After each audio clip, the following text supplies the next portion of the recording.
இந்த வீடியோல நம்ம resolution அப்படின்னா என்னன்னு பார்க்கலாம். What is resolution? Resolution அப்படின்னா என்ன? Proof by contradiction. Proof by contradiction அப்படின்னா இனிஷியலா நம்ம ஒரு ஸ்டேட்மெண்ட் எடுத்துக்கிறோம். இந்த ஸ்டேட்மெண்ட்டுக்கு நெகேஷன், அதாவது அந்த ஸ்டேட்மெண்ட்டுக்கு ஆப்போசிட்டான ஒரு ஸ்டேட்மெண்ட்டை எடுக்க போறோம். இப்போ அந்த ஆப்போசிட்டான ஸ்டேட்மெண்ட் ட்ரூ கிடையாது, அது வந்து இன்கரெக்ட் அப்படின்னு நம்ம சொல்லிட்டோம் அப்படின்னா நம்ம இனிஷியலா அசியூம் பண்ணியிருக்க ஸ்டேட்மெண்ட் ட்ரூ ஆயிரும். இன்னும் புரியல அப்படின்னா இந்த எக்ஸாம்பிள் பார்க்கலாம். இப்போ நம்ம கையில் ஒரு மொபைல் இருக்குது. இப்போ இந்த ப்ராடக்ட் நம்ம கையில் இருக்கிற இந்த மொபைல் குட் ப்ராடக்ட் அப்படின்னு ப்ரூவ் பண்ணணும். எப்படி ப்ரூவ் பண்ணலாம்? இதுக்கு நெகேஷன் எடுத்தோம்னா this product is not good. அப்போ நாட் குட்ங்கிறது ஃபால்ஸ்னு ப்ரூவ் பண்ணிட்டோம்னு வச்சுக்கோங்க. இப்போ இந்த ப்ராடக்ட் இஸ் நாட் குட் அப்படிங்கிறது இன்கரெக்ட் அப்படின்னு ப்ரூவ் பண்ணிட்டோம்னா ஆட்டோமேட்டிக்காக நமக்கு என்ன தெரிஞ்சிரும்? திஸ் ப்ராடக்ட் இஸ் குட் அப்படிங்கிறது ப்ரூவ் ஆயிரும். எப்படி ப்ரூவ் பண்ணலாம்? ஃபார் எக்ஸாம்பிள், இந்த மொபைல் வந்து குட்டு தான் அப்படின்னு எப்படி ப்ரூவ் பண்ணலாம் அப்படின்னா, சப்போஸ் அந்த மொபைல் கீழே விழுந்துருச்சு, அது வந்து பிரேக் ஆகவே இல்லை, அதில் எந்த டேமேஜும் ஆகவே இல்லை அப்படின்னா this product is not good அப்படிங்கிறது ஃபால்ஸ்ன்னு ஆயிரும். அப்போ இது ஃபால்ஸ் ஆயிட்டுனா என்ன அர்த்தம்? திஸ் ப்ராடக்ட் இஸ் குட் அப்படின்னு நமக்கு ப்ரூவ் ஆயிரும். ஸோ இதைத்தான் ப்ரூஃப் பை கான்ட்ரடிக்ஷன் அப்படின்னு சொல்கிறோம். இந்த ரெசல்யூஷனில் ஒரு 4 ஸ்டெப்ஸ் இருக்குது. என்ன ஸ்டெப்ஸ்லான்னு பார்க்கலாம். ஃபர்ஸ்ட் ஸ்டெப் வந்து we have to convert the statements into first order logic. First order லாஜிக்கு கன்வெர்ட் பண்ணணும். அடுத்த ஸ்டெப், இந்த ஃபர்ஸ்ட் ஆர்டர் லாஜிக்கில் இருக்கிறத கிளாசல் ஃபார்முக்கு கன்வெர்ட் பண்ணணும். CNF கன்ஜங்டிவ் நார்மல் ஃபார்ம் அப்படின்னு சொல்லுவோம். இப்போ இந்த கன்ஜங்டிவ் நார்மல் ஃபார்முக்கு கன்வெர்ட் பண்ணணும் அப்படின்னா அதுக்கு நிறைய ஸ்டெப்ஸ் இருக்குது. First one, remove implications. இம்ப்ளிகேஷனை ரிமூவ் பண்ணணும். ஃபார் எக்ஸாம்பிள், இப்போ பார்த்தீங்கன்னா A implies B அப்படின்னு இருக்குது. இப்போ இந்த நடுவில் இருக்கிற இந்த இம்ப்ளிகேஷனை ரிமூவ் பண்ணணும் அப்படின்னா என்ன பண்ணணும் அப்படின்னா ஃபர்ஸ்ட் நெகேஷன் அப்படின்னு எழுதணும். நெகேஷன் A, இந்த இம்ப்ளைஸ்க்கு பதிலாக ஆர் சிம்பிள் அப்ளை பண்ணணும். அதுக்கு அடுத்தது B. இன்னொரு டைம் சொல்கிறேன். A implies B, இதில் உள்ள இம்ப்ளிகேஷனை ரிமூவ் பண்ணணும் அப்படின்னா ஃபர்ஸ்ட் நெகேஷன் எழுதணும். அதுக்கு அடுத்தது இந்த A, அதுக்கடுத்து இந்த இம்ப்ளிகேஷனுக்கு பதிலாக ஆர், அதுக்கப்புறமா பி. ஸோ இப்படி தான் இந்த இம்ப்ளிகேஷனை ரிமூவ் பண்ணுவோம். அடுத்த ஸ்டெப் என்ன? Moving negations inward. அதாவது நெகேஷன் வந்து பிராக்கெட்டுக்கு வெளியில் இருந்துச்சுன்னா அதை வந்து உள்ளே கொண்டு போகணும். எப்படி உள்ளே கொண்டு போகணும்? For example, negation within bracket A or B அப்படின்னு இருக்குது. ஸோ இதை எப்படி கன்வெர்ட் பண்ணணும்? எப்படி இந்த நெகேஷனை உள்ளே கொண்டு போகணும் அப்படின்னா நெகேஷன் ஏ, அதுக்கப்புறமா என்ன சிம்பிள் இருக்கோ, அதாவது ஆர் சிம்பிள் இருந்துச்சுன்னா ஆண்டா கன்வெர்ட் ஆகும், ஆண்ட் சிம்பிள் இருந்துச்சுன்னா ஆரா கன்வெர்ட் ஆகும். ஸோ இதில் பார்த்தீங்கன்னா ஆர் சிம்பிள் இருக்குது. ஸோ இப்போ இந்த நெகேஷனை உள்ளே கொண்டு போகும்போது ஆண்டா கன்வெர்ட் ஆகுது. அதுக்கப்புறமா நெகேஷன் பி. அதே மாதிரி இதுலேயும் நெகேஷன் பிராக்கெட்டுக்கு வெளியில் இருக்குது. இப்போ ஏ அண்ட் பின்னு இருக்கிறது நெகேஷன் அண்ட், இந்த அண்ட் சிம்பிள் ஆரா கன்வெர்ட் ஆயிருச்சு. அப்புறமா நெகேஷன் பி. அதுக்கு அடுத்தது suppose negation for all X P of X இப்படி இருக்குன்னு வச்சுக்கோங்க. இப்போ இந்த நெகேஷனை உள்ளே கொண்டு போனோம்னா எப்படி சேஞ்ச் ஆகும்? ஃபார் ஆல் எக்ஸுங்கிறது ஃபார் சம் எக்ஸ் அப்படின்னு கன்வெர்ட் ஆயிரும். அப்புறமா நெகேஷன் உள்ளே வந்துருச்சு பி ஆஃப் எக்ஸ். அதே மாதிரி negation for some X P of X அப்படின்னு இருந்துச்சுன்னா ஃபார் சம் எக்ஸ் எப்படி கன்வெர்ட் ஆகுது? ஃபார் ஆல் எக்ஸ் அப்படின்னு கன்வெர்ட் ஆகும். அதுக்கப்புறமா அந்த நெகேஷன் உள்ளே வந்துடும் பி ஆஃப் எக்ஸ். அப்புறமா டபுள் நெகேஷன். இந்த மாதிரி ரெண்டு நெகேஷன் இருக்குன்னு வச்சுக்கோங்க. டபுள் நெகேஷன் ஏ அப்படின்னு இருந்துச்சுன்னா இந்த ரெண்டு நெகேஷனும் கேன்சல் ஆயிரும். அப்போ ஏ அப்படின்னு சேஞ்ச் ஆயிரும். அடுத்தது பார்த்தீங்கன்னா ஸ்டாண்டர்டைசிங் வேரியபிள்ஸ். ஸோ வேரியபிள்ஸை எப்படி ஸ்டாண்டர்டைஸ் பண்ணுறது அப்படின்னா for all X P of X or for some X Q of X அப்படின்னு இருக்குது. அப்போ இதுலேயும் எக்ஸ் இருக்குது, இதுலேயும் எக்ஸ் இருக்குது அப்படின்னா ஃபர்ஸ்ட் உள்ளதை அப்படியே வச்சுக்கிறோம். அடுத்து வரதை அடுத்த வேரியபிளை அசைன் பண்ணுறோம். இப்போ எக்ஸுக்கு பதிலாக என்ன அப்ளை பண்ணுறோம் அப்படின்னா ஒய் அப்படின்னு அப்ளை பண்ணுறோம். இப்போ அடுத்த ஸ்டெப், அப்ளையிங் ஸ்கோலமைசேஷன். ஸ்கோலமைசேஷன் அப்படின்னா என்ன? Removing existential quantifier. இந்த எக்ஸிஸ்டென்ஷியல் குவான்டிஃபையரை ரிமூவ் பண்ணுறதை தான் ஸ்கோலமைசேஷன் அப்படின்னு சொல்கிறோம். அப்போ எக்ஸாம்பிள் பார்த்தோம் அப்படின்னா for all x for some y P of X comma y அப்படின்னு இருக்குது. ஸோ இப்போ இதில் இந்த எக்ஸிஸ்டென்ஷியல் குவான்டிஃபையரை ரிமூவ் பண்ணணும் அப்படின்னா என்ன பண்ணணும் அப்படின்னா இதில் எக்ஸிஸ்டென்ஷியல் குவான்டிஃபையர் பக்கத்தில் என்ன இருக்குது ஒய் இருக்குது. அப்போ இந்த ஒய் வேறு எங்கெல்லாம் இருக்குது, இந்த ப்ராக்கெட்டுக்கு உள்ள ஒரு ஒய் இருக்குது. அப்போ இது எப்படி சேஞ்ச் ஆகும் அப்படின்னா ஃபார் சம் எக்ஸ் இந்த இதை ரிமூவ் பண்ணியாச்சு அப்படின்னா பி ஆஃப் எக்ஸ் கம்மா இந்த ஒய்யும் ரிமூவ் ஆயிரும், ஏன்னா இதில் உள்ள ஒய் ரிமூவ் ஆயிருச்சு. ஸோ இந்த ஒய்க்கு பதிலாக என்ன அப்ளை பண்ணுறோம், எஃப் ஆஃப் எக்ஸ் அப்படின்னு சேஞ்ச் பண்ணுறோம். ஸோ இந்த மாதிரி தான் எக்ஸிஸ்டென்ஷியல் குவான்டிஃபையரை ரிமூவ் பண்ணணும். அதுக்கு அடுத்த ஸ்டெப் என்ன, drop universal quantifier. Universal quantifier இருந்துச்சுன்னா அதை அப்படியே ரிமூவ் பண்ணிட வேண்டியதான். அதுக்கு அடுத்த ஸ்டெப் என்ன, நம்ம என்ன ஸ்டேட்மெண்ட்டை ப்ரூவ் பண்ணணுமோ அதுக்கு நெகேஷன் எடுக்க போகிறோம். Negate the assertion to be verified. Last step என்ன, draw resolution graph and apply unification. அது எப்படின்னு அடுத்தது பார்க்கலாம். ஒரு சிம்பிள் எக்ஸாம்பிள் பார்க்கலாம். இதுதான் நாலேஜ் பேஸில் கொடுத்துருக்கக்கூடிய இன்ஃபர்மேஷன். இதில் சி அப்படின்னு ப்ரூவ் பண்ணணும். இப்போ ரெசல்யூஷனில் ஃபஸ்ட்டு ஸ்டெப் என்ன, கொடுத்துருக்கிற ஸ்டேட்மெண்ட்டை ஃபஸ்ட் ஆர்டர் லாஜிக்கு கன்வெர்ட் பண்ணணும். இப்போ பார்த்தோம் அப்படின்னா இது ஆல்ரெடி ஃபஸ்ட் ஆர்டர் லாஜிக்கு கன்வெர்ட் ஆகி தான் இருக்குது. ஸோ நம்ம ஃபஸ்ட் ஸ்டெப்பை ஸ்கிப் பண்ணிடலாம். அடுத்த ஸ்டெப் என்ன, ஃபஸ்ட் ஆர்டர் லாஜிக்கில் இருக்கிற ஸ்டேட்மெண்ட்டை சிஎன்எஃப்க்கு கன்வெர்ட் பண்ணணும். சிஎன்எஃப் அப்படிங்கிறது கன்ஜங்டிவ் நார்மல் ஃபார்ம். ஸோ இதுக்கு எப்படி கன்வெர்ட் பண்ணுறது, இம்ப்ளிகேஷன் இருந்துச்சுன்னா அதை ரிமூவ் பண்ணணும். இப்போ ஃபஸ்ட்டு ஸ்டேட்மெண்ட் பார்த்தோம் அப்படின்னா ஏ இம்ப்ளைஸ் பி அப்படின்னு இருக்குது. ஸோ இதில் இருக்கிற இம்ப்ளிகேஷனை ரிமூவ் பண்ணணும். அப்போ எப்படி ரிமூவ் பண்ணணும் அப்படின்னா ஃபஸ்ட்டு நெகேஷன் அப்படின்னு எழுதணும். நெகேஷன் ஏ, இந்த இம்ப்ளைஸ்க்கு பதிலாக ஆர் சிம்பிள் அப்ளை பண்ணணும். இப்போ நெகேஷன் ஏ ஆர் பி அப்படின்னு சேஞ்ச் பண்ணியாச்சு. அடுத்த ஸ்டேட்மெண்ட் பார்த்தோம் அப்படின்னா பி இம்ப்ளைஸ் சி அப்படின்னு இருக்குது. ஸோ இதில் இருக்கிற நெகேஷனையும் ரிமூவ் பண்ணணும். எப்படி ரிமூவ் பண்ணலாம், ஃபஸ்ட்டு நெகேஷன் எழுதுகிறோம். நெகேஷன் பி, இம்ப்ளைஸ்க்கு பதிலாக ஆர் சிம்பிள், அதுக்கு அடுத்தது சி. ஸோ இப்போ செகண்ட் ஸ்டேட்மெண்ட்டையும் சேஞ்ச் பண்ணியாச்சு. அடுத்தது வந்து ஏ மட்டும் தான் இருக்குது. ஸோ இதில் சேஞ்ச் பண்ணுறதுக்கு எதுவுமே இல்லை. ஸோ அதை அப்படியே எழுதியாச்சு. இப்போ அடுத்த ஸ்டெப் என்ன, நெகேட் த கோல். நம்ம என்ன ஸ்டேட்மெண்ட்டை ப்ரூவ் பண்ணணுமோ அதுக்கு அப்படியே ஆப்போசிட்டாக எழுதுகிறோம். ஆப்போசிட்டாக எப்படி எழுதணும் அப்படின்னா சி அப்படின்னா அதுக்கு நெகேஷன் சி அப்படின்னு எழுதுகிறோம். லாஸ்ட் ஸ்டெப் என்ன, draw resolution graph and apply unification. இதை எப்படி பண்ணலாம் அப்படின்னா நம்ம என்ன ஸ்டேட்மெண்ட்டை ப்ரூவ் பண்ணுறோமோ அதுக்கு நெகேஷன் எழுதியாச்சு. ஸோ இதை தான் ஃபஸ்ட்டு எடுத்துக்க போகிறோம். இப்போ நெகேஷன் சியை தான் ஃபஸ்ட்டு எழுதணும். இப்போ இந்த நெகேஷன் சி கூட எந்த ஸ்டேட்மெண்ட்டை எழுதுனா கேன்சல் ஆகும்னு பார்க்கணும். ஃபார் எக்ஸாம்பிள் இப்போ மேத்ஸில் பார்த்தோம் அப்படின்னா +1 -1 ரெண்டும் இருந்துச்சுன்னா ரெண்டும் கேன்சல் ஆகும். அதே மாதிரி நெகேஷன் சி கூட நெகேஷன் இல்லாமல் சி எழுதணும் அப்படின்னா ரெண்டும் கேன்சல் ஆகும். அப்போ நெகேஷன் இல்லாமல் எங்கே இருக்குது சி, இந்த ஸ்டேட்மெண்ட்டில் எங்கே இருக்குது சி அப்படின்னு பார்த்தோன்னா இந்த இருக்குது negation P or C. Negation P or C இதை தான் இங்கே எழுதியிருக்கோம்.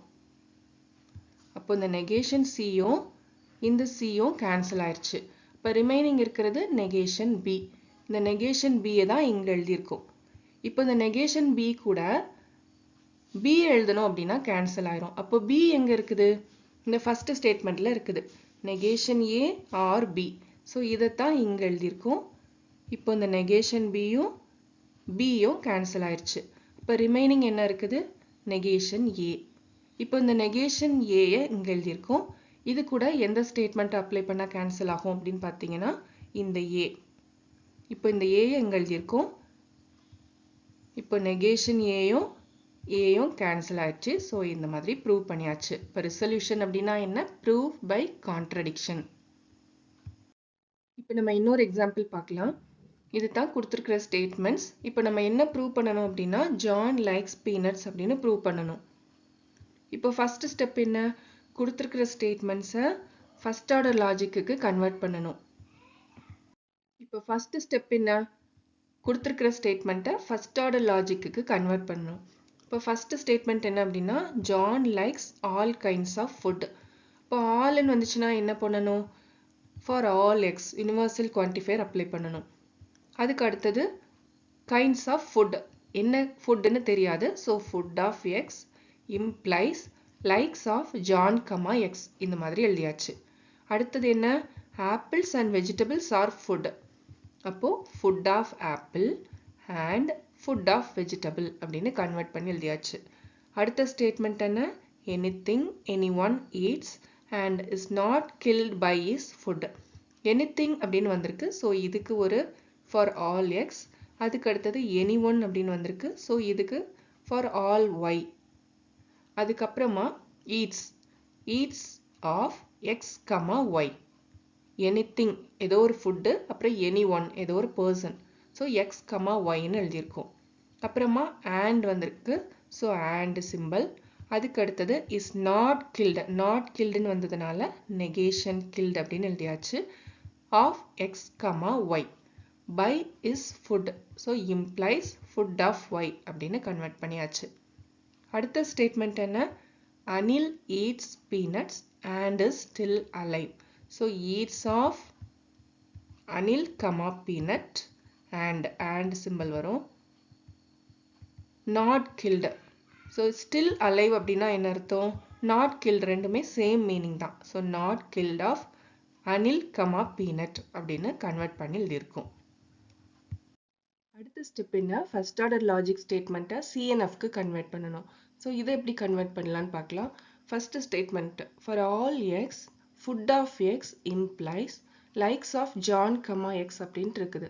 ஸோ இதில் யூனிவர்சல் குவான்டிஃபையரை ரிமூவ் பண்ணணும். அதுக்கப்புறமா இம்ப்ளிகேஷனை ரிமூவ் பண்ணணும். ஸோ இதை எப்படி ரிமூவ் பண்ணலாம்? நம்ம ஆல்ரெடி பார்த்தோம். ஏ இம்ப்ளைஸ் பி அப்படின்னு இருக்குதுன்னா ஃபர்ஸ்ட் என்ன பண்ணணும்? நெகேஷன் எழுதணும். நெகேஷன் ஏ இம்ப்ளைஸ்க்கு பதிலாக ஆர், அதுக்கப்புறமா பி, இந்த மாதிரி எழுதுவோம். ஸோ இதில் பார்த்தோம் அப்படின்னா ஃபுட் ஆஃப் எக்ஸ்ன்னு இருக்குது. ஸோ இதை வந்து ஏன்னு எடுத்துக்கலாம். அதுக்கப்புறமா லைக்ஸ் ஆஃப் ஜான், எக்ஸை பின்னு எடுத்துக்கலாம்.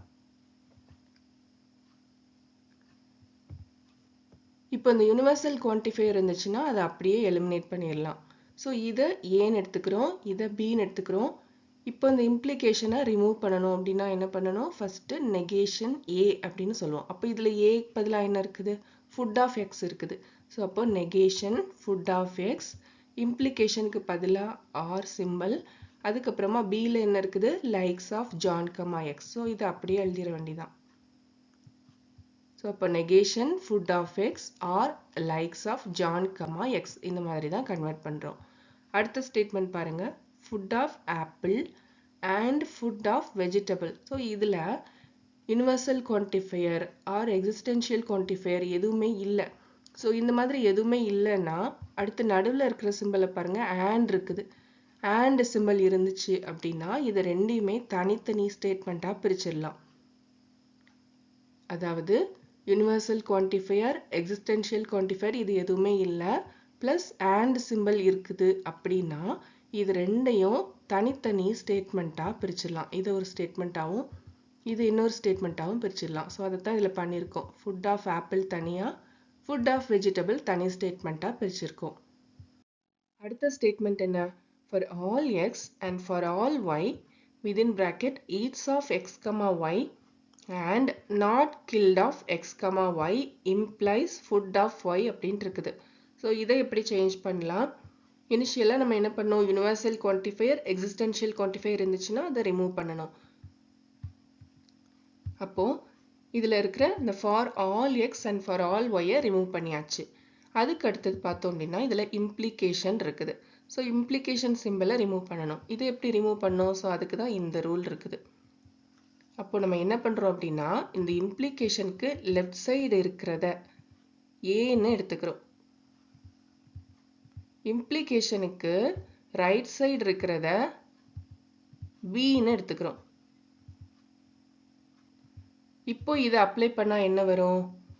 Negation A or B. அப்போ இந்த நெகேஷன் ஏக்கு பதிலாக இந்த ஸ்டேட்மெண்ட்.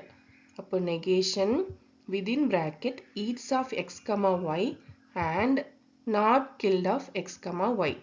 ஸோ இதெல்லாம் இந்த ஹோல் பிராக்கெட்டுக்கு வெளியில தான் இப்போ இந்த நெகேஷன் இருக்குது. அதுக்கு அடுத்தது இம்ப்ளைஸ்க்கு பதிலாக ஆர் சிம்பிள் எழுதியிருக்கோம். அப்புறமா இந்த ரைட் சைடு இருக்கிற பி ஃபுட் ஆஃப் ஒய்யை அப்படி எழுதியாச்சு. இப்போ பார்த்தோம் அப்படின்னா இந்த நெகேஷன் வந்து பிராக்கெட்டுக்கு வெளியில இருக்குது. ஸோ அப்போ அடுத்த ரூல் படி நெகேஷன் பிராக்கெட்டுக்கு வெளியில இருந்துச்சுன்னா அதை உள்ள கொண்டு வரணும். இப்போ உள்ள கொண்டு வரணும்னா என்ன பண்ணணும்? Negation eats of X, Y அப்புறம் இதை உள்ள கொண்டு வரணும் அப்படின்னா இந்த and சிம்பிள் ஆரா கன்வெர்ட் ஆகும். இந்த நெகேஷனை இங்க கொண்டு வரணும் அப்படின்னா ரூல் படி and ஆரா மாறும், ஆரா இருந்துச்சுன்னா and மாறும். ஸோ இதுல and இருக்குது, ஸோ இது என்னவா மாறிடுச்சு, ஆர் சிம்பிளா கன்வெர்ட் ஆயிருச்சு. அதுக்கப்புறமா இப்போ இந்த நெகேஷன் இந்த பிளேஸ்க்கு வரும். அப்போ இதுல இங்க ஒரு நெகேஷன் இருக்குது, ஆல்ரெடி இதுல ஒரு நெகேஷன் இருக்குது. அப்போ இது என்னன்னு சொல்லுவோம், டபுள் நெகேஷன். டபுள் நெகேஷன் இருந்துச்சுன்னா ரெண்டும் கேன்சல் ஆயிரும். அப்போ என்ன வரும், killed of x, y. So அதைத்தான் இதில் எழுதியிருக்கும். அதுக்கப்புறமா ஆர் ஃபுட், இது அப்படி ஃபுட் ஆஃப் y, இது அப்படியே எழுதியாச்சு. ஸோ இந்த மாதிரி தான் கன்வெர்ட் பண்ணுறோம். இப்போ அடுத்த ஸ்டேட்மெண்ட் பார்க்கலாம். eats of Anil, peanut and not killed of Anil, peanut. So இப்போ இதில் யூனிவர்சல் குவான்டிஃபையரும் இல்லை, எக்ஸிஸ்டென்ஷியல் குவான்டிஃபையரும் இல்லை. நடுவில் என்ன சிம்பிள் இருக்குது, and இருக்குது. அப்போ and இருந்துச்சுன்னா நம்ம என்ன பண்ணணும், சிம்பிளா ரெண்டையும் தனித்தனி ஸ்டேட்மெண்ட்டாக பிரிச்சிட வேண்டியதான். ஸோ அப்போ eats of Anil, peanut தனி ஸ்டேட்மெண்ட்டாகவும் not killed of Anil, peanut தனி ஸ்டேட்மெண்ட்டாகவும் பிரித்து எழுதியாச்சு. ஸோ இப்போ எல்லா ஸ்டேட்மெண்ட்டையும் சிஎன்எஃப்க்கு கன்வெர்ட் பண்ணி எழுதியாச்சு. சிஎன்எஃப் அப்படிங்கிறது கன்ஜங்க்டிவ் நார்மல் ஃபார்ம். அடுத்த ஸ்டெப் என்ன, negate the statement to be proven. அதாவது நம்ம எந்த ஸ்டேட்மெண்ட்டை ப்ரூவ் பண்ணணுமோ அதுக்கு அப்படியே நெகேஷனில் எழுதுறோம். எதை ப்ரூவ் பண்ணணும் அப்படின்னா ஜான் லைக்ஸ் பீனட்ஸ், இதை ப்ரூவ் பண்ணணும். ஸோ இதை ஃபர்ஸ்ட் ஆர்டர் லாஜிக்கு கன்வெர்ட் பண்ணியாச்சு. கன்வெர்ட் பண்ணோம்னா லைக்ஸ் ஆஃப் ஜான் பீனட்னு வரும். ஸோ இதுக்கு நெகேஷன் அப்ளை பண்ணோம்னா negation likes of John peanut. So இதை வந்து நெகேட் பண்ணி எழுதியாச்சு. இப்போ கன்வெர்ட் பண்ணி வச்சிருக்கிற எல்லா ஸ்டேட்மெண்ட்டையும் இதில் எழுதியிருக்கோம். அடுத்த ஸ்டெப் என்ன, draw resolution graph and apply unification. So இந்த resolution graph எப்படி இருக்கும் அப்படின்னு பார்க்கலாம். இப்போ ஃபர்ஸ்ட் என்ன பண்ணணும் அப்படின்னா நம்ம எந்த ஸ்டேட்மெண்ட்டை ப்ரூவ் பண்ணணுமோ அதுக்கு நெகேஷன் எழுதியிருக்கோம். ஸோ இதை தான் ஃபர்ஸ்ட் எழுத போகிறோம். அதாவது not likes of John peanut. So இதை ஃபர்ஸ்ட்ல எழுதியாச்சு. இப்போ அடுத்த ஸ்டெப் என்ன பண்ணணும் அப்படின்னா நம்ம மேத்ஸில் பார்த்துருப்போம், +1 அதுக்கப்புறமா -1 இப்படி இருந்துச்சுன்னா என்ன பண்ணிடலாம், ரெண்டும் கேன்சல் ஆயிரும் அப்படின்னு பார்க்குறோம். ஸோ அந்த மாதிரி இதில் வந்து நெகேஷன் இருக்குது, நெகேஷன் லைக்ஸ் ஆஃப் ஜான் பீனட்னு இருக்குது. ஸோ அப்போ நெகேஷன் இல்லாமல் இதே மாதிரி ஒரு ஸ்டேட்மெண்ட் வந்துச்சுன்னா ரெண்டையும் கேன்சல் பண்ணிடலாம். ஸோ அந்த மாதிரி ஸ்டேட்மெண்ட் எங்கே இருக்குன்னு பார்ப்போம். ஸோ இந்த ஃபர்ஸ்ட் ஸ்டேட்மெண்ட்டில் இருக்குது லைக்ஸ் ஆஃப் ஜான் எக்ஸ் அப்படின்ட்டு இருக்குது. ஸோ இதில் எக்ஸ் ஒய் எது இருந்தாலும் ப்ராப்ளம் இல்லை. அப்போ இதையும் கேன்சல் பண்ணலாம். ஸோ அப்போ என்ன பண்ணுறோம், இந்த ஃபர்ஸ்ட் ஸ்டேட்மெண்ட்டை அப்படியே எழுதுறோம். Not food of X or likes of John X. So இப்போ இதில் இந்த இதையும் கேன்சல் பண்ணிடலாம். இதில் எக்ஸுங்கிறது என்னது, பீனட். அப்போ இது ரெண்டும் கேன்சல் ஆயிடுச்சு. அப்போ ரிமைனிங் இருக்கிறது என்ன, negation food of X. So இதை தான் அடுத்த ஸ்டெப்பில் எழுத போகிறோம். இப்போ இந்த ரிமைனிங் இருக்கிற food of negation food of X வந்து இங்கே வந்துருச்சு. இப்போ இந்த எக்ஸுக்கு பதிலாக என்னன்னு எழுதியிருக்கோம், பீனட்டுன்னு எழுதியிருக்கோம். இந்த எக்ஸுக்கு பதிலாக பீனட்டுன்னு எழுதியிருக்கோம். ஸோ இப்போ அடுத்த பார்க்கலாம், இது கூட எது மேட்ச் ஆகுது. அதாவது இதில் நெகேஷன் இருக்குதுன்னா நெகேஷன் இல்லாமல் இந்த ஸ்டேட்மெண்ட் மாதிரி எங்கே இருக்குன்னு பார்க்கணும். இப்போ ஃபுட் ஆஃப் பீனட் அப்படின்ட்டு இருக்குது. ஸோ இப்போ இது அடுத்தது பார்த்தோம் அப்படின்னா ஃபுட் ஆஃப் ஆப்பிள் இருக்குது. ஸோ மேட்ச் ஆகாது. ஃபுட் ஆஃப் வெஜிடபிள் இருந்தாலும் மேட்ச் ஆகாது. அதாவது எக்ஸ் ஒய்ன்னு இருந்தால் எடுத்துக்கலாம். ஆனால் இந்த மாதிரி ஆப்பிள் வெஜிடபிள் தான் எடுக்கக்கூடாது, ஏன்னா இதுக்கு சேமாக வரணும். அப்போ பீனட்டுக்கு பதிலாக எக்ஸ் ஒய் அப்படின்னு இருந்தால் அதை எடுத்துக்கலாம். இப்போ அடுத்த ஸ்டேட்மெண்ட்டில் இருக்கா அப்படின்னா இந்த இருக்குது ஃபுட் ஆஃப் ஒய்ன்னு இருக்குது. ஸோ இதை நம்ம எடுத்துக்கலாம். ஸோ இந்த ஹோல் ஸ்டேட்மெண்ட்டையும் இதில் எழுதியிருக்கோம். Not eats of x, y or killed of x, y or food of y. இப்போ இந்த food of negation food of peanutம் food of yயும் cancel ஆயிடுச்சு. இதில் yங்கிறது என்னது, peanut. இப்போ ரிமைனிங் என்ன இருக்குது, இந்த ஸ்டேட்மெண்ட் ரிமைனிங் இருக்குது. ஸோ இதை அப்படியே அடுத்த ஸ்டெப்புக்கு கொண்டு வர போகிறோம். இப்போ ரிமைனிங் இருக்கிற இந்த ஸ்டேட்மெண்ட்டை இங்கே கொண்டு வந்தாச்சு. இப்போ இது கூட எந்த ஸ்டேட்மெண்ட்டை அப்ளை பண்ணால் கேன்சல் ஆகும்னு பார்க்கணும். இப்போ ஃபர்ஸ்ட் ஸ்டேட்மெண்ட் எடுத்துக்கிறோம். இதில் நெகேஷன் இருக்குது. ஈட்ஸ் ஆஃப் எக்ஸ் கமா பீனட்னு இருக்குது. அப்போ நெகேஷன் இல்லாமல் eats of X comma peanut இதில் கொடுத்துருக்கிறதுல எங்கே இருக்குன்னு பாருங்க. இந்த இருக்குது ஈட்ஸ் ஆஃப் அனில் கமா பீனட்னு இருக்குது. ஸோ இதை அப்படியே இங்கே எழுதியிருக்கோம். Eats of Anil comma peanut. இப்போ என்ன ஆகும்? இதுவும் இதுவும் கேன்சல் ஆயிரும். இதில் அனில்ங்கிறது யாரு? இந்த எக்ஸுங்கிறது அனில். அப்போ ரிமைனிங் என்ன இருக்குது? killed of x, peanut remaining இருக்குது. ஸோ இது வந்து அடுத்த ஸ்டெப்புக்கு வந்துடும். ஸோ இப்போ இதில் ரிமைனிங் இருக்கிற இந்த killed of x, peanut இங்கே வந்துருச்சு. இதில் வந்து நெகேஷன் எதுவுமே இல்லை. ஸோ அப்போ நெகேஷன் இருக்கிற மாதிரி ஏதாவது ஸ்டேட்மெண்ட் இருக்கான்னு பார்க்கணும். அப்போ தான் நம்ம கேன்சல் பண்ண முடியும். இந்த இருக்குது not killed of Anil comma peanut அப்படின்ட்டு இருக்குது. ஸோ அதை அப்படியே இதில் எழுதியிருக்கோம். இப்போ இந்த ரெண்டு ஸ்டேட்மெண்ட்டும் கேன்சல் ஆயிடுச்சு. ஸோ நம்ம ப்ரூவ் பண்ணியாச்சு.